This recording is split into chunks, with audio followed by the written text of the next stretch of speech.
موضوع الدرس في فضيلة التوبة وشروط التوبة سورة الشورى تفسير ابن كثير. الحمد لله رب العالمين والصلاة والسلام على أشرف الأنبياء وسيد المرسلين سيدنا محمد وعلى آله وأصحابه أجمعين. اللهم صل على سيدنا محمد وعلى آل سيدنا محمد كما صليت على إبراهيم وعلى آل إبراهيم في العالمين إنك حميد مجيد. أعوذ بالله من الشيطان الرجيم. بسم الله الرحمن الرحيم. وهو الذي يقبل التوبة عن عباده ويعفو عن السيئات ويعلم ما تفعلون ويستجيب الذين آمنوا وعملوا الصالحات ويزيدهم من فضله والكافرون لهم عذاب شديد. ولو بسط الله الرزق لعباده لبغوا في الأرض ولكن ينزل بقدر ما يشاء إنه بعباده خبير بصير. وهو الذي ينزل الغيث من بعد ما قنطوا وينشر رحمته وهو الولي الحميد.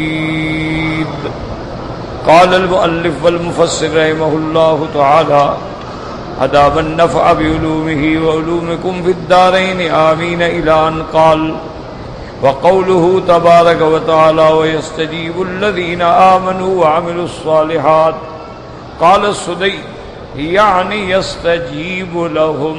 اللہ تبارک و تعالی مومنون ایمان والے جو اعمال صالحہ کرتے ہیں ان کی دعائیں قبول فرماتے ہیں. وقد قال ابن جریر معناه يستجيب لهم الدعاء لأنفسهم ولأصحابهم وأخوانهم.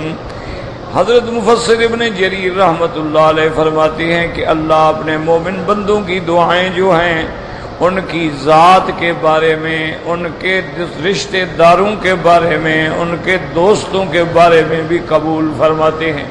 یعنی وہ جس کے لیے دعا مانگتے ہیں قبول فرماتے ہیں. وَحَقَاهُ عَنْ بَعْضِ النُّحَاةِ وَأَنَّهُ جَعَلَهَا كَقَوْلِهِ عَزَّ وَجَلَّ فَاسْتَجَابَ لَهُمْ رَبُّهُمْ. اللہ نے ان کی دعاؤں کو سن لیا، قبول فرمایا. ثم رواه ابن اياد من حديث الأعمش شقيق بن سلمة عن سلمة بن صبرة قال خطبنا معاذ رضي الله تعالى عنه بالشام فقال أنتم المؤمنون وأنتم أهل الجنة والله إني لأرجو أن يدخل الله تعالى من تصبون من فارس والروم الجنة وذلك بأن أحدكم إذا عمل له يعني أحدهم عملا قال أحسنت رحمك الله أحسنت بارك الله فيك ثم قرأ ويستجيب الذين آمنوا وعملوا الصالحات ويزيدهم من فضله. حضرت سلمۃ بن صبرہ فرماتے ہیں خطبنا معاذ، حضرت معاذ رضی اللہ تعالی عنہ نے خطبہ فرمایا شام کے علاقے کے اندر اور فرمایا انتم المؤمنون وانتم اہل الجنہ. فرمایا الحمدللہ تم ایمان والے ہو اور تم جنت والے ہو. واللہ انی لارجو، کہنے لگے مجھے خدا کی قسم ہے میں تو اللہ سے یہ بھی امید کرتا ہوں کہ اللہ تبارک و تعالی جن کو تم فارس و روم والوں کو گالیاں دیتے ہو ان کو بھی بخش دے اور جنت میں داخل کر دے. وذالک بان احدکم اذا عمل له یعنی احدهم عملا، جب تم میں سے کوئی آدمی عمل کرتا ہے اور دوسرا کہتا ہے احسنت رحمک اللہ، تم نے بڑا اچھا کیا اللہ تم پہ رحم کرے. احسنت بارک اللہ فیک، تم نے اچھا کیا، اللہ تم کو برکتیں عطا فرمائے۔ اور اس کے بعد فرمایا وَيَسْتَجِيبُ الَّذِينَ آمَنُوا وَعَمِلُوا الصَّالِحَاتِ وَيَزِيدُهُم مِّن فَضْلِهِ۔ تو اب اس میں ایک مسئلہ سمجھ لیں۔ سب سے پہلا مسئلہ تو یہ ہے کہ اللہ کے سوا کسی سے دعا مانگنا جو ہے وہ شرک ہے اور کفر ہے، کہ جب مانگنا ہے، جو مانگنا ہے صرف اللہ سے مانگو۔ یہی اللہ کا حکم ہے کہ مجھ سے مانگو، میں تمہاری دعائیں قبول کروں۔ اور یہی ہمیں تعلیم دی ہے رحمت دو عالم نے، صلی اللہ علیہ وسلم نے فرمایا اذا سألت، جب مانگنا ہو تو فاسأل من اللہ، صرف اللہ سے مانگ۔ تو ایک بات تو یہ یاد رکھ لیں کہ دعا جو ہے یہ عبادت ہے، بلکہ یہ عبادت کا مغز ہے۔ دعا جو ہے وہ مومن کے لیے ہتھیار ہے، دعا جو ہے انسان کا سب سے بڑا سرمایہ ہے، اور یہ صرف اللہ سے مانگنی ہے، اللہ کے سوا کسی سے، نہ پیغمبر سے، نہ فرشتوں سے، نہ بزرگوں سے، کسی بھی غیر اللہ سے دعا مانگنا جو ہے وہ شرک ہے، یاد رکھیں۔ یعنی آج کوئی کہے کہ یا جبرائیل یا میکائیل یا اسرافیل، یہ شرک۔ اسی طرح کوئی کہے یا موسیٰ یا عیسیٰ یا رسول اللہ یا نبی اللہ، یہ شرک، کیونکہ یا حرف ندا ہے، اور ندا استغاثہ صرف اللہ تعالی کی ذات کے لیے ہے اور کسی کے لیے۔ ایک مسئلہ یہ سمجھ۔ دوسری بات یہ سمجھ لیں کہ اللہ تبارک و تعالی تو دعائیں سب کی قبول فرماتے ہیں، چاہے وہ مومن ہو یا کافر ہو۔ کیوں؟ اس کے بندے ہیں، مخلوق ہے۔ تو اب مخلوق کو اگر خالق نہیں دیں گے تو کون دے گا؟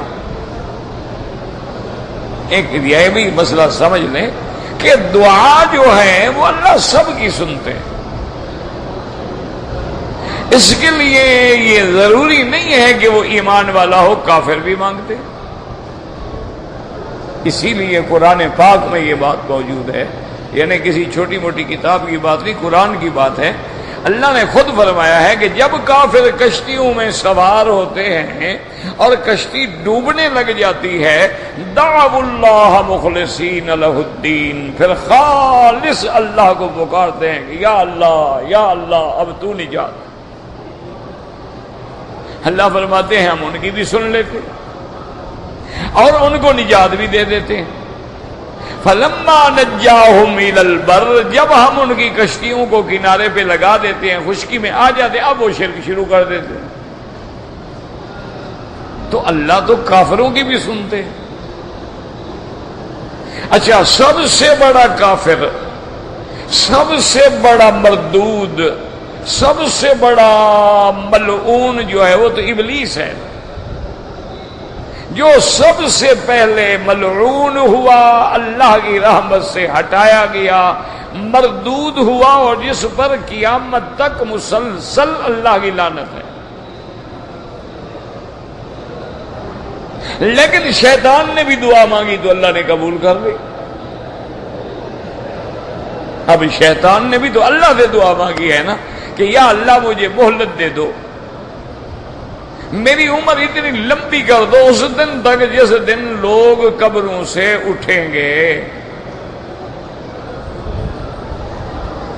اللہ نے فرمایا کہ چلو ہم نے تمہاری دعا منظور کی ہے، انک من المنظرین الی یوم الوقت المعلوم، ہم نے تمہیں مہلت دی ہے لیکن ایک ایسے وقت تک جو صرف ہمارے علم میں ہے۔ تو اب ابلیس نے بھی دعا مانگی، اللہ نے قبول کر لی۔ اچھا، جانور ہیں، دریاؤں کی مچھلیاں ہیں، بری بحری مخلوق ہے، حیوانات ہیں، وہ بھی اپنی اپنی زبان میں اللہ سے ہی مانگتے ہیں۔ تو ایک مسئلہ سمجھ لیں کہ دعا سب مانگتے ہیں اور اللہ سب کی قبول فرماتے ہیں، لیکن اگر دعا مانگنے والا ایمان والا ہو اور اعمال بھی اس کے اچھے ہوں، صرف ایمان نہیں کہ ایک آدمی کہتا ہے جی ہم کلمہ پڑھتے ہیں، مسلمان ہیں، کیا ہو گیا جی نماز نہیں پڑھتے، روزہ نہیں رکھتے، حج نہیں، یہ بات نہیں، پھر ایمان تو نہ ہوا، یہ تو اللہ سے کھیل ہوئی نا۔ بھئی ایمان کا معنی ہے کہ تم نے اللہ کے رسول کو مان لیا، کیا مطلب؟ یعنی ان کے ہر حکم پہ تعمیل کرو۔ یہ تھوڑا مطلب ہے کہ جو تمہیں پسند آئے اس کو مان لو، جو تمہیں پسند نہ آئے نہ مانو۔ تو اگر ایمان والا بھی ہو اور اعمال بھی صالح ہوں اور رزق بھی حلال ہو، صدق مقال ہو، تو وہ بندہ مستجاب الدعوات ہوتا ہے، وہ جب دعا مانگتا ہے اللہ قبول فرماتا ہے۔ لیکن اس کے لیے شرط کہ سب سے بڑی شرط یہ ہے کہ اس کا عقل حلال ہو، کھانا حلال ہو، اور جھوٹ نہ بولتا ہو، اعمال صالحہ کرتا ہو، اللہ تبارک و تعالیٰ سے مانگنے والا ہو یقین سے، ان کی دعائیں اللہ فوراً قبول فرما دے۔ ایسے کئی واقعات ہیں، انبیاء کی تو خیر شان ہی بہت بڑی ہے نا۔ حضرت علی الحضرمی جو ہیں یہ تابعی ہیں، یعنی صحابہ کے بھی بعد کے آدمی۔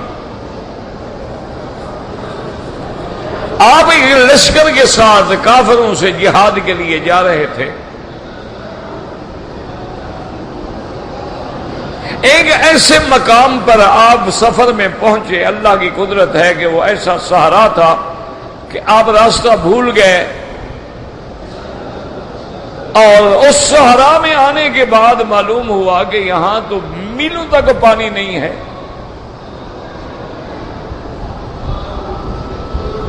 تو لشکر کے لوگوں نے آ کے حضرت کی خدمت میں درخواست کی کہ حضرت ہم تو بھول گئے، بھٹک گئے، راستہ بھول گئے، ایسی جگہ ہم آ گئے ہیں کہ نہ ہمارے پاس اب پانی ہے اور نہ آگے میلوں تک پانی ہے، تو لشکر تو پیاس سے مر جائے گا۔ آپ نے فرمایا کوئی گھبرانے کی بات نہیں، کوئی مسئلہ ہی نہیں، کیوں گھبراتے ہو؟ آپ نے 2 رکعت نماز پڑھی، کیونکہ یہی اللہ کا حکم ہے کہ جب مشکل آئے، مصیبت آئے، پریشانی آئے، نماز پڑھو۔ وَاسْتَعِينُوا بِالصَّبْرِ وَالصَّلَاةِ، پریشانیوں میں اگر مدد پکڑنی ہے اللہ سے تو بس نماز پڑھو اور رو رو کے دعائیں مانگو۔ اسی طرح صحیح احادیث میں ہے اذا حضب امر بادر الى الصلاة، جب میرے آقا کے سامنے کوئی پریشانی کا مسئلہ آ جاتا فوراً نماز۔ اسی لیے حکم ہے نا کہ سورج کو گرہن لگ جاتا ہے، چاند کو گرہن لگ جاتا ہے، نماز پڑھو، صلاۃ الکسوف ہے، صلاۃ الخسوف ہے۔ اسی لیے حکم ہے نا کہ بارشیں نہیں آتی ہیں تو صلاۃ الاستسقاء پڑھو، اللہ سے بارش مانگو۔ ہر مشکل کا حل جو ہے وہ یہی ہے، صبر، نماز، اللہ کی طرف لوٹنا۔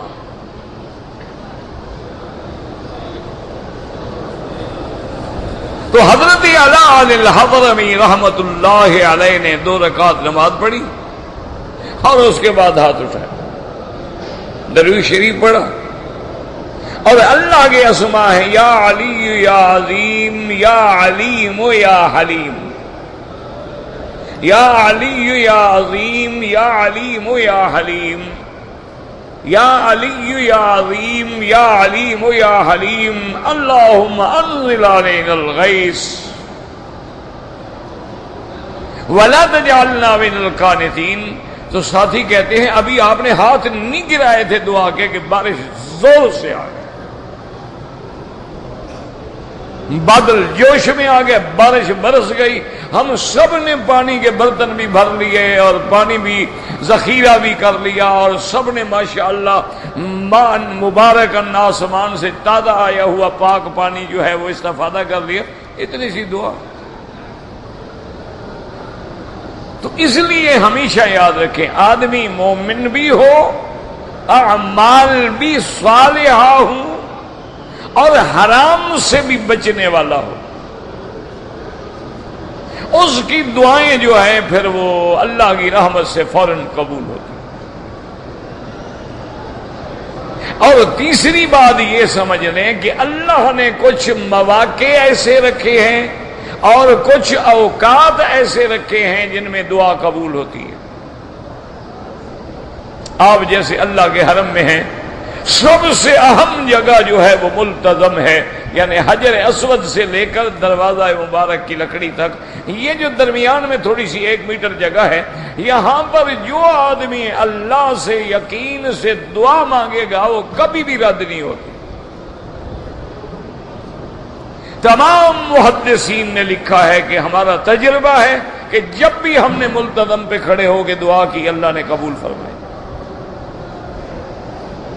اسی طرح حجر اسود کے سامنے بھی دعا ہو تو قبول ہوتی، مقام ابراہیم کے پیچھے دعا کھڑی ہو کے کرے قبول ہوتی، حتیم میں داخل ہو کر پرنالہ مبارک کے نیچے دعا مانگے قبول ہوتی، طواف کرتے ہوئے دعا مانگے قبول ہوتی ہے، زمزم کے بعد دعا مانگے قبول ہوتی ہے، صفا پہ کھڑے ہو کے دعا مانگے قبول ہوتی ہے، مروہ پہ کھڑے ہو کے دعا مانگے قبول ہوتی ہے، عرفات میں دعا قبول ہوتی ہے، مزدلفہ میں دعا قبول ہوتی ہے، منی میں دعا قبول ہوتی ہے۔ اسی طرح حضور پاک صلی اللہ علیہ وسلم کی مسجد نبوی میں ریاض الجنہ میں بیٹھ کے جو دعا مانگے قبول ہوتی ہے۔ تو یہ مکان ہیں، امکنہ ہیں جہاں دعائیں قبول ہوتی ہیں۔ اسی طرح کچھ اوقات ہیں، جیسے لیلۃ القدر میں دعا مانگے قبول ہوتی، اسی طرح سے اللہ تبارک و تعالی نے لیالی العشر، جس کے بارے میں اللہ نے قسم کھائی ہے، والفجر ولیال عشر، یہ 10 راتیں جو ہیں، 10 دن جو ہیں ذی الحجہ کے، یہ بڑے اللہ کے ہاں مقبول ہیں، ان میں دعا مانگے تو قبول ہوتی ہے۔ رمضان المبارک کے روزے میں افطار کرنے سے پہلے، یعنی قریب الافطار اگر دعا مانگے تو قبول ہوتی ہے۔ اسی طرح ہر رات آدمی رات کے آخری حصے میں، سدس الاخیر میں، کیا مانا رات کو تقسیم کر لو 6 حصے پہ، جو آخری حصہ بچتا ہے اس میں دعا قبول ہوتی ہے۔ اسی طریقے سے اللہ تبارک و تعالی نے یعنی قرآن پاک کے ختم کے بعد دعا قبول ہوتی ہے، ہر نماز کے ختم کے بعد دعا قبول ہوتی ہے۔ تو یہ اوقات ہیں، یہ زمان ہیں۔ اسی طرح جمعہ کے دن اللہ نے ایک گھڑی رکھی ہے، اس میں اگر دعا مانگی جائے تو ہر حال میں قبول ہوتی، لیکن وہ گھڑی کب ہے اللہ نے چھپا دی، جیسے لیلۃ القدر چھپا دی۔ بتا دیں تو آپ تو سارا سال بھی حرم نہ آئیں، لیلۃ القدر میں آ جائیں گے نا، اس کی حکمتیں ہیں۔ اسی طرح جمعہ کے دن جو ہے، بعض علماء کہتے ہیں کہ صبح سے لے کر مغرب تک کسی وقت ہے، اور بعض علماء فرماتے ہیں کہ جب امام خطبے کے لیے آ کے ممبر پہ بیٹھ جاتا ہے اس وقت یہ وقت ہوتا ہے، اور بعض علماء فرماتے ہیں کہ بین الخطبتین، جب امام ایک خطبہ دے کے بیٹھتا ہے اور دوسرے کے شروع کرنے سے پہلے جو چند منٹ ہوتے ہیں اس میں دعا قبول ہوتی ہے۔ اور زیادہ راجح اقوال یہ ہیں عصر سے لے کر مغرب کا جو وقت ہے اس کے اندر وہ گھڑی ہے جب دعا قبول ہوتی ہے، اور کوئی مسئلہ بھی نہیں، مشکل ہی نہیں۔ اگر آدمی محنت کرے، عصر کی نماز پڑھ کے بیٹھ جائے حرم مسجد میں، حرم میں، نماز میں، اپنے ملک میں جہاں بھی ہو، ذکر کرتا رہے دعا۔ اچھا، دعا جو ہے ایک ہوتی ہے بظاہر ذکر ہے لیکن وہ دعا ہے، ایک ہے دعا المسالہ کہ ہم اللہ سے مانگتے اللہ بارش عطا فرما، اللہ شفا عطا فرما، اولاد عطا فرما، رزق عطا فرما، یہ سوال ہے۔ ایک یہ ہے کہ ہم بظاہر سوال نہیں کر رہے، ہم ذکر کر رہے ہیں، سبحان اللہ وبحمدہ، سبحان اللہ العظیم، سبحان اللہ والحمدللہ، لا الہ الا اللہ وحدہ لا شریک لہ، خوشی، لیکن یہ بھی دعا ہے۔ کیونکہ حضور نے فرمایا کہ افضل الدعا جو ہے، اور فرمایا افضل ما انا قلت والنبیون قبلی، میں نے اور مجھ سے پہلے جتنے پیغمبر گزرے ہیں سب سے افضل دعا عرفات میں جو ہے وہ کیا ہے؟ فرمایا لا الہ الا اللہ وحدہ لا شریک لہ لہ الملک ولہ الحمد یحیی و یمیت وہو علی کل شیء قدیر۔ تو یہ ذکر جو ہے یہ بھی دعا ہے۔ کیوں؟ جب ہم اللہ کی یاد میں لگ گئے اللہ ہمیں یاد کریں گے، تو اللہ کی یاد کرنے کا معنی کیا ہے؟ ہماری حاجتیں پوری کر دیں گے۔ قرآن کہتے ہیں نا، اللہ فرماتے ہیں تم مجھے یاد کرو میں تمہیں یاد کر دوں۔ کیا معنی؟ ہم کہیں گے یا اللہ یا اللہ، وہ کہے گا مولی مکی مولی مکی، یہ کیا بات ہے؟ اس کے یاد کرنے کا معنی یہ ہے کہ ہماری دعائیں قبول فرما لیں، وہ یوں یاد فرماتے ہیں۔ تو اسی طرح اب جناب یہ ہے آداب دعا، یاد رکھو دعا مانگنے کے بھی کچھ آداب ہیں۔ ایک ادب یہ ہے کہ آدمی باوضو ہو، لباس پاک ہو، جگہ پاک ہو، اور دل پوری طرح اللہ کی طرف متوجہ ہو۔ اول ہمیں درود شریف پڑھے، آخر میں بھی درود شریف پڑھے، اللہ کی حمد و ثنا بیان کرے، پھر اللہ کے اسماء حسنہ کے ساتھ اللہ کو پکارے، تو وہ دعائیں جو ہیں جلد قبول ہوتی ہیں۔ یعنی آدمی نے پہلے درود شریف پڑھے۔ اچھا، سب سے افضل یہ ہوتا ہے حمد بھی، ثنا بھی، دعا بھی، سورۃ فاتحہ پڑھ لی۔ کیوں؟ اس میں حمد بھی ہے، ثنا بھی ہے، اس کے اندر جناب اللہ تبارک و تعالی سے درخواست بھی ہے، دعا بھی ہے، اور افضل دعا بھی ہے۔ اس کے بعد جو ہیں اللہ کے جو اسماء الحسنہ ہیں، کیا معنی؟ یا اللہ، یا رحمان، یا رحیم، یا حی، یا قیوم، یا ذی الجلال والاکرام، یعنی آپ کو جو بھی یاد ہو۔ اچھا، اگر آپ 99 ناموں کے ساتھ یعنی سارے نام پڑھ لیں اور پھر دعا مانگیں تو سبحان اللہ اور دیا۔ کیوں؟ اللہ کا حکم ہے کہ للہ الاسماء الحسنہ، میرے بڑے عظمت والے شان والے نام ہیں، تم مجھے انہی کے ساتھ پکارا کرو۔ تو یہ بھی دعا مانگنے کا طریقہ۔ اچھا، بعض علماء یہ فرماتے ہیں کہ دعا جب مانگے اللہ کے ناموں کے ساتھ، اگر اس کام کے ساتھ اور نام کی مناسبت ہو تو دعا جلدی منظور ہوتی ہے۔ کیا معنی؟ مثلا آپ کے رزق میں کمی ہے، آپ مانگیں یا رزاق یا وہاب، یا رزاق یا وہاب یا فتاح، دعا جلد قبول۔ آپ کا کسی کے ساتھ اختلاف ہے، آپ چاہتے ہیں کہ ہمارے درمیان میں محبت ہو جائے، صلح ہو جائے، تو یا لطیف یا ودود، یا لطیف یا ودود الف بین قلوبنا واصلح ذات بیننا واہدنا سبل السلام، تو دعا جلدی منظور ہو۔ اور اسی طرح یاد رکھیں کہ آداب دعا میں ہے کہ دعا آہستہ مانگے۔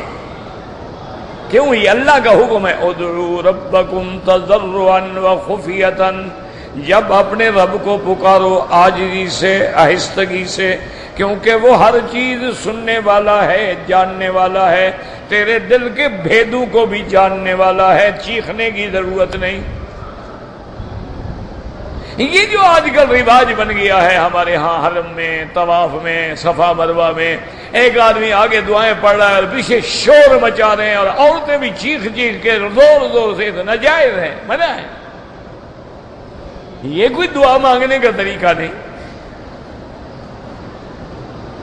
دعا کا معنی یہ ہوتا ہے کہ بندے اور مولا کے درمیان میں معاملات چل رہے ہیں۔ اسی لیے دیکھیں کہ جب بھی پیغمبروں کی دعا آتی ہے، فنادا فی الظلمات اللہ الہ الا انت سبحانک انی کنت من الظالمین۔ حضرت یونس مچھلی کے پیٹ میں پکار رہے ہیں، حضرت ایوب اپنے چوپڑی میں بیٹھے پکار رہے ہیں، رب انی مسنی الضر وانت ارحم الراحمین۔ اور حضرت یعقوب اپنے گھر میں بیٹھے ہیں اور پکار رہے ہیں، انما اشکو بثی وحزنی الی اللہ۔ یا اللہ میری تیرے آگے درخواست ہے، اسی طریقے سے دیکھیں کہ حضرت نوح علیہ السلام دعا مانگ رہے ہیں رب لا تذر علی الارض من الکافرین دیارا. حضرت ابراہیم دعا مانگ رہے ہیں ربنا انی اسکنت من ذریتی بواد غیر ذی زرع عند بیتک المحرم. میرا مولا تیرے حکم کی تعمیل میں نے اپنے بیٹے کو اپنی بیوی کو ایک غیر آباد وادی میں تیرے عزت شان والے گھر کے قریب چھوڑ دیا ہے. مولا جہاں نہ کوئی بندہ ہے نہ پانی ہے نہ بولنے والا ہے، تو رحم کر. اسی طرح یاد رکھو حدیث پاک میں آتا ہے کہ کبھی اللہ سے دعا جو ہے ان قلب لاہن، غافل دل کے ساتھ دعا نہ مانگا کرو کہ زبان پہ تو دعا ہے لیکن دل کے خیالات کہیں اور لٹکے ہوئے ہیں. پہلے یہ دعا نہیں ہوتی بلکہ نعوذ باللہ آدمی اللہ سے زیادہ دور ہو جاتا ہے. دعا تب ہوتی ہے جب دل زبان دونوں موافق ہوں، اور زبان پہ بھی دعا ہے اور دل میں بھی پکار ہے. وہ دعا جو ہے اللہ قبول فرماتے ہیں. حضرت مالک ابن دینار رحمت اللہ علیہ ایک بہت بڑے ولی گزرے ہیں اولیاء اللہ میں سے. انہوں نے ایک دن اپنے شاگردوں سے کہا، فرمایا کہ بھائی بات یہ ہے کہ میری دعا جو منظور ہو جانے والی ہے نا وہ بھی مجھے پتہ لگ جاتا ہے، اور جو منظور نہیں ہوتی اس کا بھی پتہ لگ جاتا ہے. شاگرد حیران ہو گئے. انہوں نے کہا حضرت یہ کیسے پتہ لگ جاتا ہے؟ انہوں نے فرمایا جب میں دعا مانگتا ہوں اور دعا میں لذت آتی ہے، دل کرتا ہے اور مانگوں، اور میرے آنسو بہ رہے ہوتے ہیں اور اللہ کے ڈر سے میرے بدن پہ بال کھڑے ہو جاتے ہیں، کپ کپی تاری ہوتی ہے، رکت تاری ہوتی ہے، آنسو بہ رہے ہیں، دعا میں دل لگ رہا ہے، میں سمجھتا ہوں رحمت آ گئی.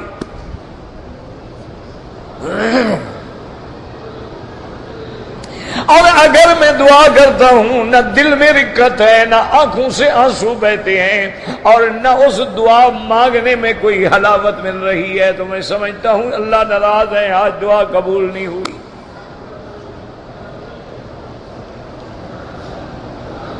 اور یاد رکھیں اسی لیے آپ میرے بزرگ ہیں، آپ بڑے ہیں، آپ کی دعاؤں سے میرا مسئلہ حل ہوتے ہیں. لیکن یاد رکھو کتنے عمرے والے ہیں جنہوں نے رو رو کے دعا مانگی ہو، آنسو بہائے ہوں، لاکھوں روپے خرچ کر کے آئے ہو، بچے چھوڑ کے آئے ہو، فیملی چھوڑ کے آئے ہو، گھر چھوڑ کے آئے ہو، آرام چھوڑ کے آئے ہو، لیکن آنسو کیوں نہیں نکلتے؟ وجہ کیا ہے؟ جب دلوں پہ زنگ لگ جاتا ہے، جب دلوں پہ گناہوں کی سیاہی غالب ہو جاتی ہے تو پھر آنسوؤں کے چشمے پھوٹ نہیں کھلتے ہیں. اللہ اکبر. دیکھا نہیں اس کی مثال دی ہے بزرگوں نے. یہ اپنے چاقو نہیں ہوتے جس سے ہم پھل کاٹتے ہیں، جانور ذبح کر لیتے ہیں، چھریاں ہوتی ہیں، چاقو ہوتی. اچھا کافی عرصہ پڑے رہے نا، لوہے کے ہوتے ہیں ان پہ زنگ لگ جاتی ہے، زنگ لگ جاتی ہے نا، دھار پہ بھی زنگ آ جائے. اب جناب وہ کچھ نہیں کرتی، حالانکہ لوہا ہے وہی چھری ہے، لیکن زنگ لگ گئی تو اب کام نہیں کرتی. اب اس کو آپ پتھر پہ رگڑ رہے ہیں، اس کو سان پہ چڑھا رہے ہیں، اس کی زنگ نکل جاتی ہے، دھار تیز ہو جاتی ہے، اب رکھو تو فوراً نکل جاتی ہے. یہی وجہ ہے کہ ہمارے دلوں پہ زنگ لگ جاتی ہے، آنسو کہاں سے آئیں؟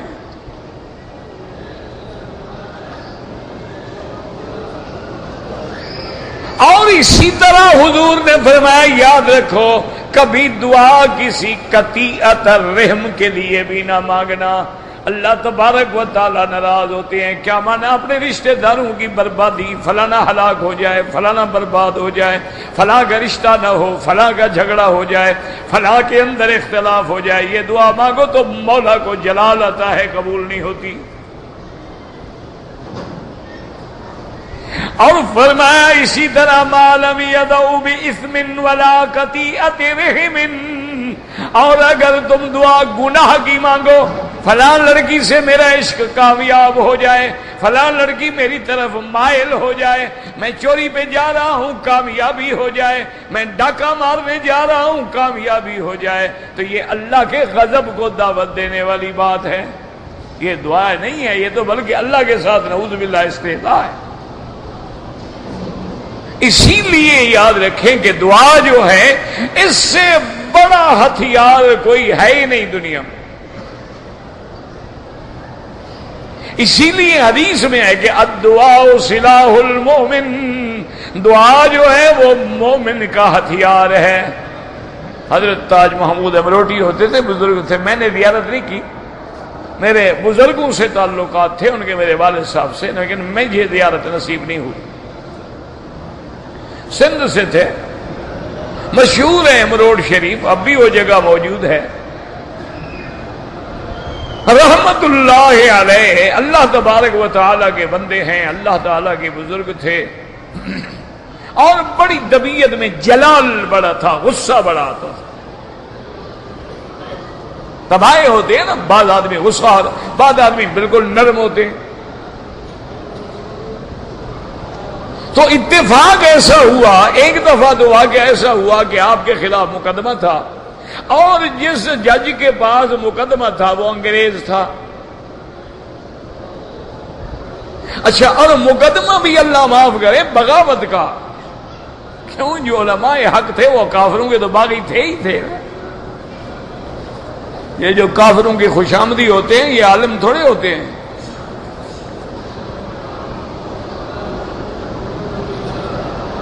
تو اتفاق یہ ہے کہ اس دور میں بھی آپ کی پیشی جو تھی وہ کراچی تھی، اور فیصلے کی تقریباً پیشی تھی، اور جس آپ فقیر کے پاس آپ کا کوئی مرید تھا، کوئی شاگرد تھا، اس کے گھر میں وہ کسی بڑے آدمی کی کوٹھی پہ مالی تھا، اس کے لان میں پھول شول لگاتا تھا، اس کے بعد جا کے حضرت ٹھہرے تھے۔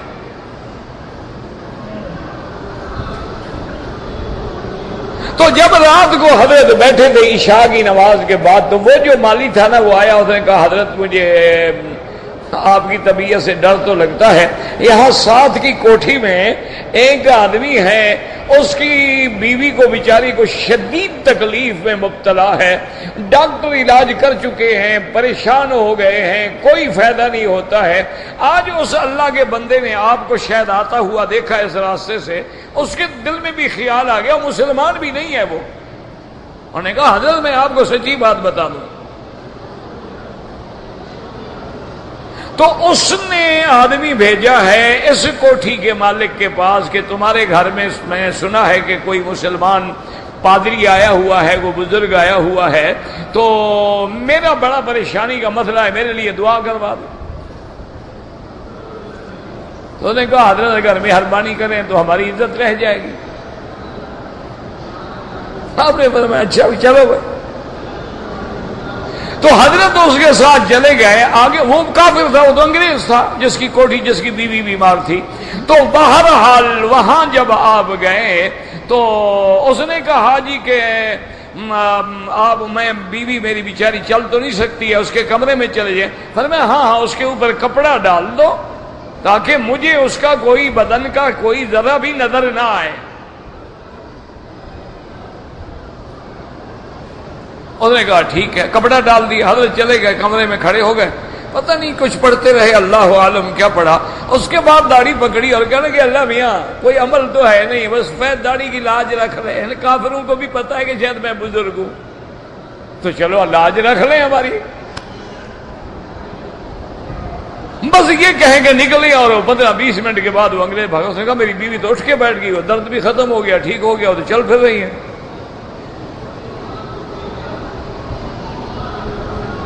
اسی وقت ٹھیک ہو گئی نا، فوراً۔ صبح کو جب عدالت میں آپ پیشی پہ آئے نا جی، ہائی کورٹ کے میں پیش ہونا تھا، وہی آدمی انگریز جو ہے وہی جج تھا۔ جب حضرت سامنے ہوئے تو اس نے دیکھا، اس نے کہا مقدمہ خارج۔ اب جناب وکیل چیخ پڑے، جج صاحب کیا کر رہے ہیں؟ مقدمہ صاحب نے کہا بس بات ختم، میں اس بندے کو ذاتی طور پہ جانتا ہوں، جس کا اللہ سے اتنا بڑا تعلق ہو، اس کو سزا دینے کا معنی ہے کہ ہمارا ملک ختم ہو جائے گا۔ میں نہیں ظلم کر سکتا، اور میں اس مولوی پہ رحم نہیں کر رہا، اپنے ملک پہ اپنی حکومت پہ رحم کر رہا ہوں کہ جب اللہ والوں کو ستاؤ گے تو پھر اللہ کا غضب بھی آئے گا۔ تو حضرت جو تھے نا جی، تو ان کی ایک مسجد تھی، انگریزوں نے راستے کے لیے سڑک بنائی تو نقشے میں وہ مسجد جو ہے سڑک میں آ گئی۔ اب جناب سارے وہاں لوگ گئے، انہوں نے کہا حضرت یہ مسجد جو ہے سڑک میں آ گئی ہے۔ انہوں نے کہا بھئی میری مسجد نہ گراؤ۔ میں کہا حضرت بادشاہ آدمی ہے، یہ مسجد ہے نقشے میں آ گئی، اب سڑک آ گئی، کیا کریں؟ اور اس کو قرض دینا اور لمبا چکر دینا، یہ بڑا نقصان ہوتا ہے گورنمنٹ کا، اور پھر گورنمنٹ کے آرڈر ہیں، ہم کیا کر سکتے ہیں؟ انہوں نے کہا کہ نہیں بابا، فقیر کی مسجد کو نہ گراؤ۔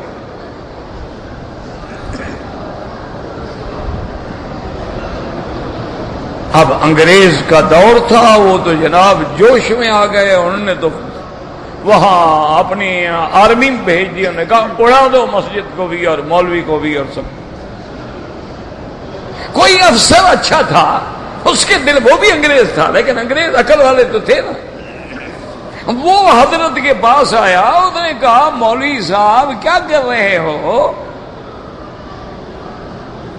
کوئی تمہارے پاس ہتھیار، یہ ڈنڈے سوٹے ہیں اور کیا ہے تمہارے پاس؟ انہوں نے کہا فقیرہ ماں جو ڈا ڈزی بندوق کا، میرے پاس اللہ نے مجھے بندوق دی ہے نا، یہ 10 فائر کرتی ہے کٹے، ہاتھ اٹھاؤں گا تو تیرا ستیہ ناش ہو جائے گا، خبردار میری مسجد گرائی تمہاری نسل مٹ جائے۔ جاؤ کتے، ایسا اشارہ کیا، اندھا ہو گیا پاگل، وہ آگے پاؤں پڑ گیا، بس حضرت معافی دیں، ہم نہیں مسجد گراتے۔ آج بھی وہ مسجد شاید ہے، میں تو مدت ہو گئی نا، زندگی ہو گئی، اب تو 30 سال ہو گئے سندھ دیکھے ہوئے، مدت ہو گئی پھر نہیں گئے۔ تو دعا جو ہے نا جی، دعا مانگنے والی زبان ہو، اسی لیے حضرت عبداللہ ابن عمر رضی اللہ تعالی عنہما کی خدمت میں ایک آدمی آیا، اس نے کہا کہ یا ابن عمر، حضور کے زمانے میں، صحابہ کے زمانے میں، ابو بکر کے زمانے میں، عمر کے زمانے میں جب کوئی بیمار ہوتا تھا بس ہم فاتحہ پڑھتے تھے، پھونک کر دیا اور دعا مانگ لی، ٹھیک ہو جاتا تھا۔ اب ہم سارا قرآن بھی پڑھتے ہیں تو وہ ٹھیک نہیں ہوتا، وجہ کیا ہے؟ فرمایا میرے بیٹے، قرآن وہی ہے، فاتحہ وہی ہے، لیکن پڑھنے والی زبانیں وہ نہیں۔ قرآن وہی ہے، سورت فاتحہ بھی وہی ہے، اللہ کے اسماء بھی وہی ہے، لیکن وہ پاک زبانیں نہیں ہیں۔ جب وہ زبان پاک نہیں رہی، گندی زبان سے جو پڑھتے جاؤ کیا فائدہ ہوگا؟ ایک گندے برتن میں دودھ ڈالتے جاؤ، پھٹتا جائے گا، پھٹتا جائے گا۔ اب دودھ کا کیا قصور ہے؟ اصل تو برتن کا قصور ہے نا۔ اس لیے ہمیشہ یاد رکھیں کہ دعا کے آداب ہیں اور توبہ کے بھی آداب ہیں، کہ دل میں ندامت ہو، گناہ کو چھوڑ دے، آئندہ نہ کرنے کا فیصلہ کر لے، پھر چاہے 100 سال کے بھی گناہ ہوں تو اللہ معاف کرنے کے لیے تیار ہے۔ دیکھا نہیں ہے کہ آدمی نے 90 قتل کر ڈالا، ایک قتل نہیں 90 قتل کر ڈالا، لیکن دل میں خیال آ گیا کہ یار میری بھی توبہ شاید قبول ہو جائے۔ سنا ہے کہ اللہ توبہ قبول فرماتے ہیں، تو چل پڑا، راستے میں وہ میرے جیسا جاہل مولوی ٹکر گیا۔ آج کل جیسے ہوتا ہے نا، جو داڑھی رکھ لے، جو گلے میں ایک پگڑی ڈال لے، ماشاءاللہ بس مولوی ہو گیا، چاہے اس کو آتا جاتا کچھ بھی نہ ہو۔ یہی مصیبت ہے نا، آج کل ہر آدمی مولوی ہے، ہر آدمی مفتی ہے۔ مفتی پہلے ہوتے تھے فتویٰ دینے والے، آج کل مفتی ہیں مفت سے، یعنی جن کو آتا جاتا کچھ نہیں، بس مفت میں بولتے رہتے ہیں۔ تو وہ میرے جیسا کوئی جاہل مولوی ٹکر گیا، اس کو اس نے کہا یار مجھ سے 99 قتل ہو گیا ہے، اب دل میں شرمندگی ہے، میں توبہ کرنا چاہوں گا۔ جا یار دفع ہو، توبہ کرنا چاہتا۔ اللہ ایک قتل کے لیے کہتا ہے جزاؤہ جہنم، وہ ہمیشہ جہنم میں رہے گا۔ تم 99 قتل کر چکے ہو، تمہاری کیا توبہ ہے؟ خود نے کہا اچھا مولوی صاحب بات سنو، توبہ تو میری قبول نہیں ہوتی، پھر 100 کا عدد تو ناقص نہ رہے، ماری تلوار اس کو بھی قتل کر۔ نے کہا پھر میرا 100 تو پورا ہو جائے نا، جب جہنم میں جانا ہے 1 مار کے بھی جانا ہے 100 مار کے بھی جانا ہے، تو پھر ہم کمی کیوں کریں؟ اچھا پھر خیال آ گیا کہ یار توبہ کرنے جا رہا تھا، یہ ایک اور بندہ مر گیا۔ راستے میں گیا ایک سمجھدار آدمی مل گیا، اس کو کہا، اس نے کہا بھائی مجھے مسئلہ نہیں آتا، سامنے ایک بستی ہے وہاں بڑے بڑے علماء ہیں، وہاں چلے جاؤ اور ان سے جا کے مسئلہ پوچھو، مجھے نہیں آتا، لیکن اللہ کی رحمت سے نا امید کافر ہوتا ہے، تم کافر تو نہیں ہو نا، گناہگار ہو نا۔ چل پڑا۔ اچھا خدا کی شان ہے، چند قدم گیا، دورہ پڑا، گر گیا، موت آ گئی۔ اچھا توبہ کی نہیں، دل میں تمنا ہے کہ کر لوں، ابھی تک توبہ نہیں کی، اس نے تمنا ہے کہ کر لو، مر گیا، ملائکۃ العذاب بھی آ گئے، ملائکۃ الرحمہ بھی آ گئے۔ اب رحمت والے فرشتے کہتے ہیں کہ بابا یہ توبہ کے لیے جا رہا تھا، عذاب والے کہتے ہیں یار عجیب ہے، 100 آدمی کا قاتل ہے، اللہ سے درخواست کی مولا اب تیرے بندے کو کہاں لے جائیں، علیین میں لے جائیں، سجین میں لے جائیں، جنت میں لے جائیں، جہنم میں لے جائیں؟ اللہ نے فرمایا ہم فیصلہ کرتے ہیں، ایسا کرو کہ جس بستی میں اس نے قتل کیا ہے نا اس جگہ سے لے کر یہاں تک پیمائش کر لو، اور جس علماء کی بستی میں جا رہا اس کی بھی پیمائش کر لو، اگر تو قتل والی بستی قریب ہو جاتی ہے تو پھر جہنم میں ڈال دو، اور اگر وہ علماء والی بستی قریب ہو جاتی ہے تو پھر جنت کی نعمتوں میں ڈال دو۔ اب فرشتوں نے جب پیمائش کی، اللہ تبارک و تعالی نے حدیث میں آتا ہے حکم دیا قربی یا ارض العالم، اللہ نے فرمایا عالم والی زمین تو قریب ہو جا، ہم بندے کو بخشنے پہ آ گئے۔ تو اس لیے فرماتے ہیں هو الذی یقبل التوبۃ عن عبادہ ویعفو عن السیئات، وہ توبہ بھی قبول فرماتے ہیں اور جو گناہ کر چکے اس کو بھی مٹا دیتے ہیں، اور وہ جانتے ہیں جو کچھ تم کرتے ہو۔ وَيَسْتَجِيبُ الَّذِينَ آمَنُوا وَعَمِلُوا الصَّالِحَاتِ وَيَزِيدُهُم مِّن فَضْلِهِ،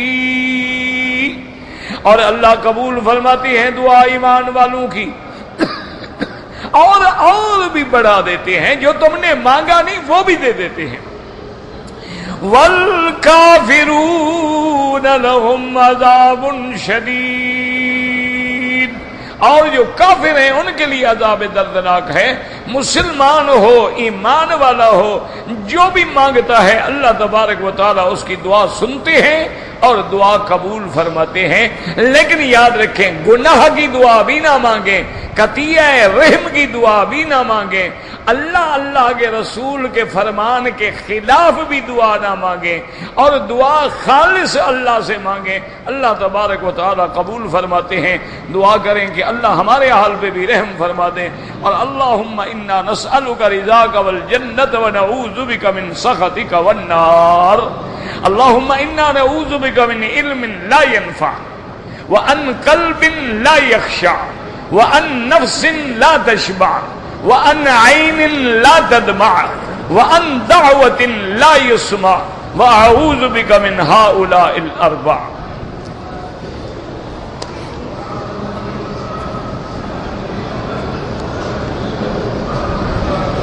بھئی جنازے میں شریک ہوا ہے، ایک تکبیر چھوٹ جائے یا 2 چھوٹ جائیں، جب امام سلام پھیرے تکبیر جلدی جلدی پوری کر لو، اللہ اکبر اللہ اکبر السلام علیکم۔ عورتیں اگر حرم میں موجود ہیں تو جنازے کی نماز پڑھ سکتی ہیں، اپنے گھر سے جنازہ پڑھنے کے لیے نہ آئیں، یہ نہیں کہ بیٹھی ہیں تو نماز نہ پڑھیں۔ رفع یدین کا معنی ہوتا ہے کہ جو حضرات احناف جو ہیں جب نماز شروع کرتے ہیں تو ہاتھ اٹھاتے ہیں، یہ رفع یدین، اور بعض علماء کرام جو ہیں وہ رکوع جانے سے پہلے بھی ہاتھ اٹھاتے ہیں، اور رکوع سے اٹھنے کے بعد بھی ہاتھ اٹھاتے ہیں، لیکن احناف جو ہیں وہ صرف نماز شروع کرتے ہوئے ہاتھ اٹھاتے ہیں، اس کے بعد نہیں اٹھاتے ہیں، اس کو رفع یدین کہتے ہیں۔ اور احناف کے نزدیک بھی حدیث ہے جو موطا امام محمد میں بھی ہے، نسائی میں بھی ہے، ترمذی میں بھی ہے، التمہید ابن عبد البر میں بھی ہے کہ حضرت ابی ہریرہ نے بھی اور حضرت عبداللہ ابن مسعود نے بھی نماز پڑھی اور ایک دفعہ ہاتھ اٹھایا، بعد میں نہیں اٹھایا۔ اپنے ملک جانے سے پہلے عمرہ کریں، نفلی عبادت ہے، تمہاری مرضی ہے کرو نہ کرو، لیکن وطن جا رہے ہو تو طواف الوداع کرو۔ مسجد عائشہ سے احرام باندھنا ہو، میرا بھائی چادروں کا نام احرام نہیں ہے، وہ ہوٹل سے باندھ، لیکن جانا وہی ہوگا، وہاں جا کے 2 رکعت پڑھو، نیت کرو، پھر آگے عمرہ کرو۔ چادریں کہیں باندھ لو، وہیں باندھ لو، ہوٹل میں باندھ لو کہ بھی وہاں سامان کہاں رکھوں گا، کپڑے کہاں رکھوں گا، غسل کیا، 2 چادریں باندھی، چلا گیا، وہاں جا کے 2 رکعت پڑھی، اس کے بعد لبیک بعمرۃ لبیک اللہم لبیک پڑھتے ہوئے آ گئے، طواف کیا، 2 رکعت پڑھی، صفا مروہ دوڑے، سر پہ اس طرح پھرایا، عمرہ ہو گیا۔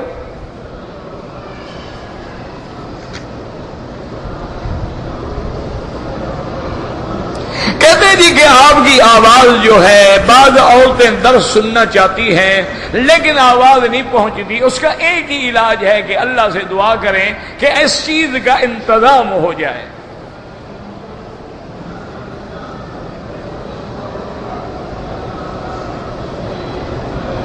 میں شادی شدہ ہوں، میری ایک بیٹی تو ہے لیکن اس کے بعد کوئی اولاد نہیں ہے، تو اللہ کے ہاتھ میں ہے نا میرا بھائی، یہاں بولے میں یشاء اناسن و یہاں بولے میں یشاء الذکور، باقی میں کیا مشورہ دے سکتا ہوں؟ آپ اپنے حالات کو دیکھیں، اگر اس عورت سے کوئی امید باقی نہیں، دوسری شادی کی بھی اللہ نے آپ کو حق دیا ہے۔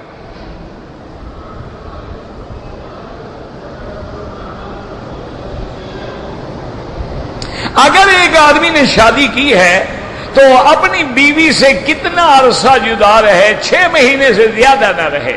حضرت عمر نے 6 مہینے کا حکم فرمایا تھا۔ عورتوں کو بھی حجر اسود کا بوسہ دینا جائز ہے، لیکن غیر مردوں سے لگنا حرام ہے۔ موقع ہے تو دیں ورنہ دور سے اشارہ کریں۔ تقدیر بدل سکتی ہے، ہاں بالکل بدل سکتی ہے۔ یمحو اللہ ما یشاء ویثبت، اللہ چاہتے ہیں مٹا دیتے ہیں، اللہ چاہتے ہیں ثابت رکھتے ہیں، لیکن اس تقدیر میں بھی یہ لکھا ہوتا ہے، اس کو کہتے ہیں تقدیر معلق، کہ میرے بندے نے فلاں کام کیا تو میں اس کے لیے یہ کر دوں گا۔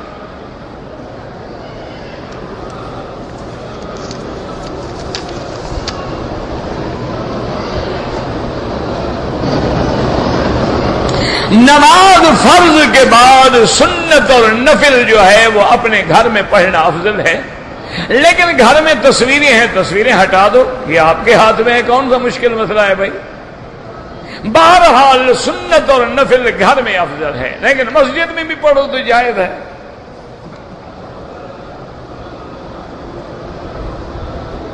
بہرحال اگر امام نماز پڑھا رہا ہے، جہری ہے یا سری ہے، تو اس میں امام ابو حنیفہ رحمت اللہ علیہ کے نزدیک مقتدی کو کچھ نہیں پڑھنا۔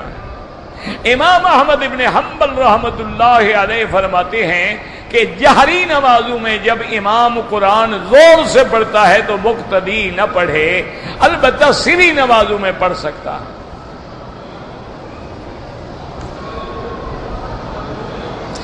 اگر ایک آدمی نے اپنی بیوی سے رمضان کے روزے کی حالت میں جماع کیا ہے تو اب جناب 2 مہینے کے روزے رکھے، اگر روزے رکھنے کی طاقت نہ ہو تو پھر 60 مسکینوں کو کھانا کھلائے۔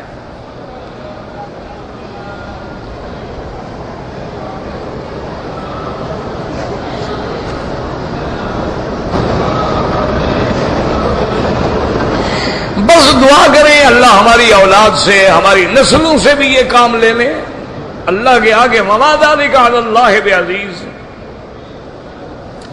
اگر صفا کے بجائے مروہ سے شروع کرے وہ ادا ہی نہیں ہوگی، ان الصفا والمروہ من شعائر اللہ، صفا سے شروع کرے مروہ پہ ختم کرے، الٹا کرے گا ادا ہی نہیں ہوگی، اگر بال منڈا دیے دم پڑ جائے گی۔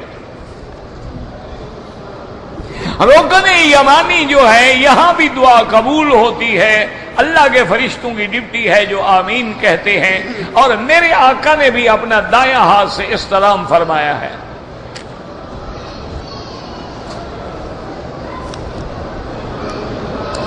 صحیح احادیث کتنی ہیں عدد تو ہم نے کبھی شمار نہیں کیا، لیکن الحمدللہ ہزاروں ہیں۔ میں ظہر کی فرض نماز پڑھ کے سو گیا، 2 رکعت جو سنت ہے وہ نہیں پڑھی، بعد میں جب اٹھو پڑھ لو۔ ایک بچہ کب مسلمان ہوتا ہے؟ مسلمان کا بچہ مسلمان ہی ہوتا ہے، وہ تو پیدا ہی مسلمان ہوتا ہے، اس کو تو آگے ماں باپ کافر بناتے ہیں۔ کل مولود یولد علی الفطرت، ہر بچہ پیدا ہونے والا دین فطرت پہ پیدا ہوتا ہے۔ فابواہ یہودانہ او ینصرانہ او یمجسانہ، حضور نے فرمایا ماں باپ یہودی ہیں تو بچے کو یہودی بنا دیتے ہیں، نصرانی ہیں تو نصرانی بنا دیتے ہیں، مجوسی ہیں مجوسی، ورنہ ہر بچہ دین فطرت پہ پیدا ہوتا۔ کالو بلا کا معنی یہی ہے کہ اللہ ہم نے مان لیا آپ ہمارے رب ہیں، اور کتنے دفعہ میں آپ کو بتاؤں الستو بربکم، کیا میں تمہارا رب نہیں؟ بلا آپ ہمارے رب ہیں، بس اور کیا معنی بتاؤں انہیں آپ کو؟ تم نے کوئی بلا بنائی ہوئی ہے، یہ وہ بلا نہیں ہے، یہ نام کے معنی میں ہے، لیکن نام نہیں کہہ سکتے، یہاں لفظ کیوں پہلے نفی ہے۔ بہرحال جرابیں اگر موٹی ہیں جن میں پانی داخل نہ ہو اور نیچے بھی منعل ہیں، چمڑا لگا ہوا ہے، اس پہ مسح کرنا بالاتفاق جائز ہے۔ باریک جرابوں پر احناف کے نزدیک مسح جائز نہیں ہے، لیکن حنابلہ کے نزدیک جائز ہے۔ زکوٰۃ جب بھی چاہو تمہاری مرضی۔ ہماری مسجدوں میں اذان سے پہلے جو درود و سلام پڑھتے ہیں وہ بدعت ہے۔ اگر وہ دین ہوتا میرا مدنی بتلا دیتے اور سب سے پہلے پڑھنے والا بلال ہوتا۔ اگر حالت جنابت میں فرض نماز کے جانے کا خطرہ ہے تو کیا جلدی جلدی تیمم کر لے؟ جب پانی موجود ہے تیمم کیوں کریں؟ غسل کرو بعد میں جا کے پڑھو۔ بہرحال کیمرہ ہے، موبائل ہے، فوٹو کھینچنا حرام ہے۔ عشاء کے وتر جو ہیں احناف کے نزدیک واجب ہیں، ہر حال میں پڑھنے چاہیے۔ ہماری مسجد میں جمعہ بھی ہوتا ہے، بعد میں 4 رکعت ظہر بھی پڑھاتے ہیں، ماشاءاللہ، یعنی مولوی کو نہ جمعہ پہ یقین ہے نہ ظہر پہ یقین ہے۔ بھئی اگر جمعہ پہ یقین ہے تو 4 رکعت کیوں پڑھائی؟ اور اگر وہاں تمہیں شک ہے کہ جمعہ نہیں ہوتا تو پھر 4 رکعت ہی پڑھاؤ، پر جمعہ کی 2 رکعت کیوں پڑھائی؟ مانا ہے کہ حضرت مذبذب ہیں، لا الہ الا ولا الہ الا، بالکل ناجائز بات ہے۔ جمعہ ہے بس وہ ظہر کے مقام ہو گیا، ظہر میں 4 رکعتیں ہیں، جمعہ میں 2 ہیں، 2 رکعتوں کے بجائے خطبہ ہے۔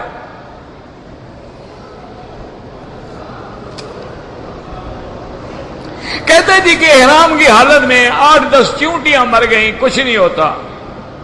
طواف میں عورت کی کلائی ننگی نہیں ہونی چاہیے۔ اگر کسی نے مجھے پیسے دیے تھے کہ مکے میں میرے لیے ایک بکری دم کر دینا، اس سے میں کھا سکتا ہوں، ہاں بالکل، فریج میں رکھ لو، ساری کھا جاؤ۔ وہ مکے کے غریبوں کے لیے تو اس سے بھی کھانا چاہتے ہو، غریبوں کو دے دو، پھر غریب تمہیں دے، ان کی مرضی ہے۔ حضرت اسماعیل علیہ السلام شام میں پیدا ہوئے، پھر مکے میں آئے۔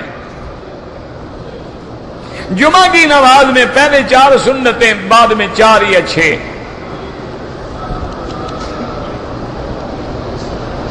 اگر دوران طواف رکن یمانی پہ بوسہ دیا، بوسہ دینا منع ہے، ہاتھ لگانا سنت ہے، طواف تو ہو جائے گا۔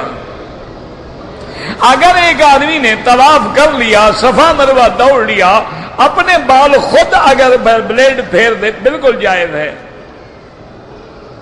ہر طواف میں رمل نہیں ہوتا، جس میں احرام باندھا ہوا ہے عمرے کا یا اس میں رمل ہوتا ہے،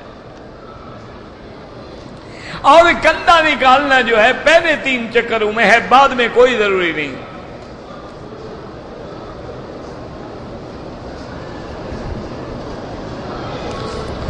کہتے جی کہ میں نے اعتکاف کی نیت کر لی تھی، لیکن میرا گروپ جو ہے وہ مدینے جانے والا ہے، تو چھوڑ دیں، نفلی اعتکاف ہے، کوئی بات نہیں، بعد میں جتنے دن بچ گئے ہیں پورے کر لینا۔ اگر جادو ہو جائے، سورۃ البقرہ پڑھو، سورۃ البقرہ سنو، سورۃ البقرہ پڑھ کے دم کرو، پانی پہ دم کر کے بندے پہ ڈالو، گھر میں ڈالو، سب جادو انشاءاللہ ختم ہو جائے گا۔ قبر پر پھول چڑھانا بالکل ناجائز ہے، بدعت ہے۔ اگر ایک آدمی نے عمرہ کیا ہے، بالوں میں ٹک لگائے ہیں، بال بھی منڈوائے اور ایک بکری دم بھی ادا کرے، ٹک لگانے سے نہیں ہوتا، پورا سر منڈانا پڑتا ہے۔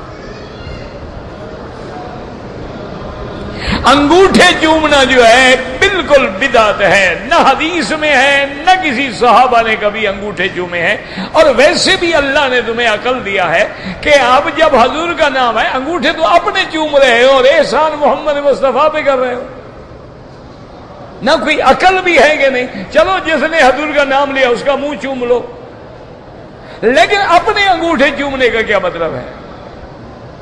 یہ تو ایک رواج ہے، بدعت ہے، لوگوں میں پڑ گئی ہے، بڑا احترام، اور احترام کیا؟ انگوٹھے چومو، نعوذ باللہ ثم نعوذ باللہ۔ شرم کرنا چاہیے آدمی کو، یعنی حضور کی تصور کہاں کی؟ انگوٹھے میں جو کاٹنے کے لیے اللہ نے ناخن بنائے ہیں۔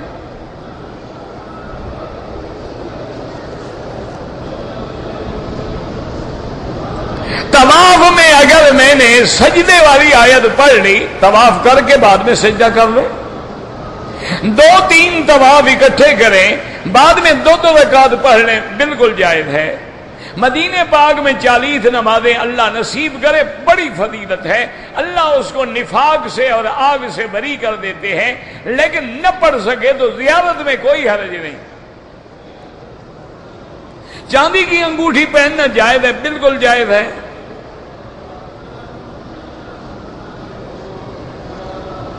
کہتے ہیں جی کہ ائمہ اربعہ جو ہیں وہ سارے حق پہ ہیں، لیکن بعض ائمہ کے نزدیک ایک چیز حرام ہے، دوسرے کے نزدیک حلال ہے۔ یہ ساری چیزیں مجھے لکھ کے دے دو کہ کون سی چیز ان کے نزدیک حرام ہے اور اس کے نزدیک حلال ہے، کل لکھ کے لے آنا۔ صرف ایسے نا فتوے دے دیا کرو نا۔ اللہ نے جو حلال و حرام قرآن میں بنا دی ہے، ان میں تو کوئی اختلاف ہو ہی نہیں سکتا، پھر امام کی قول کی کیا مانا؟ وہ تو بعض فروعی مسائل ہیں کہ جیسے مثال کے طور پہ کہ بعض ائمہ کے نزدیک جانور جس کا گوشت حلال ہے وہ کہتے ہیں پیشاب بھی حلال ہے۔ بول ما یؤکل لحمہ احادیث میں بھی موجود ہے کہ حضور پاک نے فرمایا تھا کہ ان لوگوں کو اونٹنی کا دودھ بھی پلاؤ اور پیشاب بھی پلاؤ۔ امام ابو حنیفہ فرماتے ہیں وہ منافق تھے، بیمار تھے، بطور علاج حضور نے فرمایا تھا، بس اتنا فرق ہے۔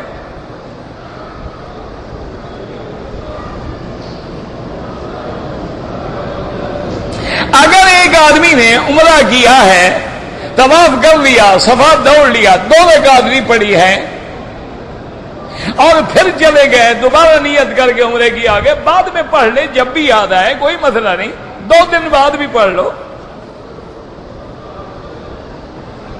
رکن یمانی پہ موقع لگے تو ہاتھ لگائیں، نہ لگے تو اشارے کی ضرورت بھی نہیں ہے۔ پاکستان میں کچھ لوگ کہتے ہیں کہ قبر میں بھی عذاب نہیں ہوتا، یہ معتزلہ فرقہ ہے، ورنہ عذاب القبر حق، عذاب قبر حق ہے، لا ينکرها الا ضال او مضل، اس کا انکار کرنے والا خود گمراہ ہے اور دوسروں کو گمراہ کر رہا ہے۔ اگر عذاب نہیں ہوتا، اللہ کے نبی نے فرمایا انہما لیعذبان، میں ان 2 قبروں کو اللہ نے مجھے دکھایا ہے، ان پہ عذاب ہو رہا ہے، تو نبی کی بات مانے، تمہاری مانے۔ اللہم انی اعوذ بک من عذاب القبر، اللہ کے نبی نے ہمیں دعا سکھلائی ہے۔ بس ہوتے ہیں نا جی، اللہ معاف کرے، بعد لاہور میں اجتماع، اللہ دین کے اجتماع کرے، بہرحال شیعہ کی کئی قسمیں ہیں، کوئی ایک قسم نہیں ہوتی. جو منکر قرآن ہے، جو سیدہ عائشہ کو پاک نہیں سمجھتا، اس کے کفر میں کوئی شک نہیں. جو سیدنا ابو بکر کو صحابی نہ مانے، اس کے کفر میں کوئی شک نہیں. نہ کئی قسمیں ہیں، ایک قسم تھوڑی ہے.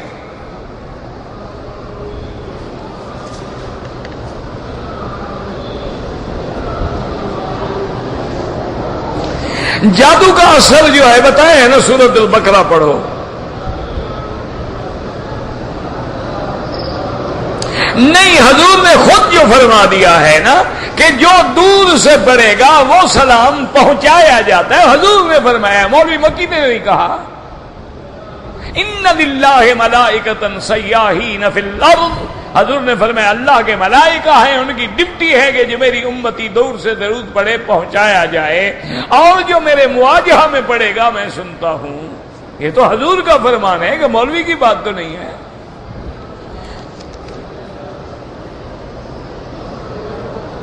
میرے دو بیٹے ہیں، میں نے ان کا عقیقہ کرنا ہے، تو ایک ہی جانور میں مثلا گائے ذبح کرتے ہیں، اس میں 7 بکریاں ہیں، 2 ہو گئی، دونوں کی 4 ہو گئی، 3 اور کسی کو دے دو، کوئی مسئلہ نہیں.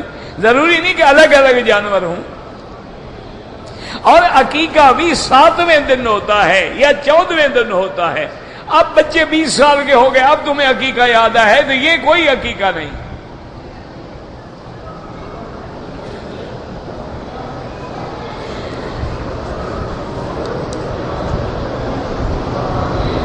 اگر کسی نے آپ کو عمرے کی وصیت کی ہے تو ہو سکتا ہے.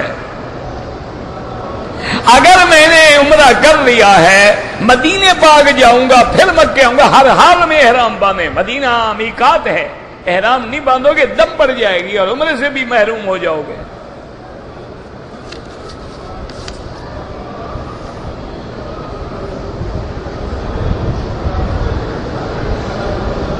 کہتے جی کہ یہاں پر بھی کبوتروں کے جو دانے ڈالتے ہیں نا، عورتیں ان میں کوئی خاص دانے چنتی ہیں کہ ان سے حمل ہو جاتا ہے. خاوند سے ہو نہیں سکا، کبوتر سے ہو جائے گا. یہ اچھا عقیدہ ہے بھائی. اب اس کا کوئی علاج ہے کسی؟ پھر مکے میں تو کوئی بھی لاولد نہ ہوتا، یہاں روز دانے لے جاتے. یہ سب جھوٹے گھڑے ہوئے عقیدے ہیں. بہرحال جو آدمی صحیح العقیدہ ہے رشتہ بھی اسی سے کریں، بد عقیدہ لوگوں سے نہ کریں. اگر کسی آدمی نے کسی کی چیز اٹھائی ہے اس کو واپس کر دو، معافی مانگ لو. اگر ڈرتے ہو کسی طریقے سے ہدیہ کر کے دے دو.